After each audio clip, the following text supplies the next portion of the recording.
Okay. Hello, everybody. We are looking at supply and demand, the total report summary side tab. And this total report summary side tab is intended to be a combination of all of the total potable supply, the total potable demand, and calculating the difference between the two for error checking purposes. So if you happen to enter your potable supply here, and you had a number, and then you enter your potable demand here, and you had a number, those numbers should be pulled over here. If you marked preliminary potable supply estimate in this potable supply section, and this is yellow, then it's going to say yes, that you marked preliminary potable supply estimate. And if those are the final numbers and they're not preliminary, then it'll say no. Same thing for the potable demand. If you marked preliminary estimate for any of these, then it's going to say yes. If you mark no, it's going to say no. The potable supply and demand difference is only going to take the difference between your supply and demand for error checking purposes. If you see a number here that's negative, right, that's telling you your supply was lower than your demand, and that might be a problem. So you might want to double check and make sure your supply and demand numbers are accurate. And if they're not final and they're going to get better numbers later, that you marked preliminary estimate accordingly. So this is here as an error check. It's not really used for anything in particular other than to help you check your math and make sure it works. Because of this information being listed here, we wanted to allow water systems to also provide an estimated potable water loss. So this is not a validated water loss. This is an estimate of the amount of potable water that does not reach customers. So if you have a reason to believe why the difference was that amount, or why that difference is wrong, and you have a better estimate of what your water loss might be, then you can put it here. But this is not intended to be a monthly audited water loss calculation that takes that's that information that urbans submit to DWR every month. That's not intended to replace that. It's just intended to be a place where a water system can tell a different story than what the math is showing here from the data presented. So if we ever had a question of like, hey, why is that data there? Well, we had a main break and we lost about 100,000 gallons, and that's why the demand difference, it really shouldn't be that much because we've accounted for that water loss already. And so it's really this much, right? Or you could just explain like, hey, this number here is the same number I have here, but this is the reason why. And you can add in the comments. Similarly, you can add any comments here for anything that you want to explain about your data that you're presenting. So hopefully that makes sense. One thing I don't have here is non-potable supply and non-potable demand. If you have those side tabs, then you're going to see additional fields for those values. And you're also going to see non-potable water loss, which you get to explain the same thing as well. If you wish to just copy the same number from up above, you can do that. If you wish to provide your own number, you can. I've even seen some people provide 0. I don't think 0 is accurate. It's kind of telling you like, well, I estimate 0 potable water loss, so probably not accurate. I would say the best thing is just to put the supply and demand difference. If you say 0, we're probably just going to ignore it and then go right to the demand difference if we ever need to pull that out. Lastly is the maximum day demand in gallons. I get a lot of questions about maximum day demand. This is in gallons. It's in 1 unit because we don't have a units selection in this field. But this is the amount of potable water utilized by customers during the highest day of use, excluding fire flow during a specified reporting period. So this is really intended to be the amount of supply that you need to meet all forms of demand in your system. So you could certainly say it's customers, but it's also like, your leaks.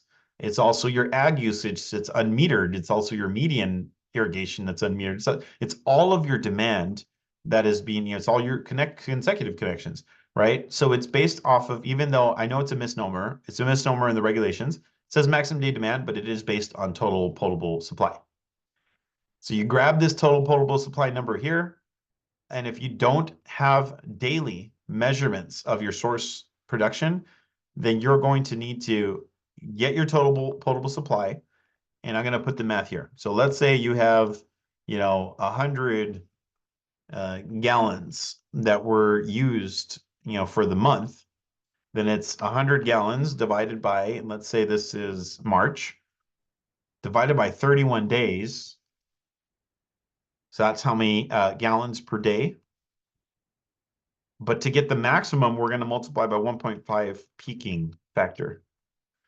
This is something that we commonly encounter of like, hey, I don't take daily demand measurement. I don't take daily readings of my sources. I take monthly demand. And that's only the thing that's required is monthly production is required, but daily is not required. So you may not have that. But if you have it, you can put it in. And if you don't have it, we're asking that you put this estimate. Now, when you put the estimate, this day demand will still show up there. So for now, as a placeholder until we revise this field, which you have some plans to do that, we're just asking you to put the end of the month. And then we'll just convert that of like, okay, that's an estimate. So we'll hopefully work with that. And then you can add any comments of like how you calculated it, what that maximum demand is, or, is reflective, is not reflective. And this MDD will come into the annual inventory report. So whatever you put here. So we will change it in the future, but for now, that's the process that I would do for this. Okay. Last part is the total annual summary. The total annual summary takes the potable supply, non-potable supply as well, and it puts it into this table for every month that has been submitted, or in this case, not submitted. So for 2024, we're building a new table for 2024, and these are not submitted because they have not been released. So obviously not submitted. But there's already 2 submitted for January, February. This is good data, and they're reporting how much they're producing each time here. So every section here is pre-filled from these. So if you have any issues with the current month, you would go into that month and change it. If you have any issues with another month, like say February, if you click on the month February, it will load that report and allow you to change data and resubmit it or save progress, depending on the status of that report. It'll allow you to make changes for that information. You can say like, hey, that's wrong. This is a nice view because in an error checking fashion, if you see like this is drastically different from this one, then most likely you have a units issue where maybe you reported in gallons what you thought was in acre feet, and now you have different units. This is a nice way for you to check to make sure these numbers are making sense to you. So every single supply that you've reported over the year will be shown here in different columns, and it's going to totalize your potable supply, and then it's going to do the same thing for non-potable supply, except there's no non-potable supply for this water system right now. Okay, this is the same table that shows up in your annual inventory report. So for next year, as you are building this table throughout the year, if you're reporting monthly, you're actually doing your AIR report throughout the year. That's what you're doing. The annual demand similarly shows every single type here, and then total potable demand. The only thing different is this is showing our monthly report submitted status. Submitted status right here. So it kind of tells you where you're at with the submittals for all this information, why there's no data for some rows. So it's just giving you more information. And this will also say if you indicated during that month that you metered your production, your demand or not. So if you didn't meter, it's going to say unmetered, and that's why some things will be blank. So this is also going to track that information.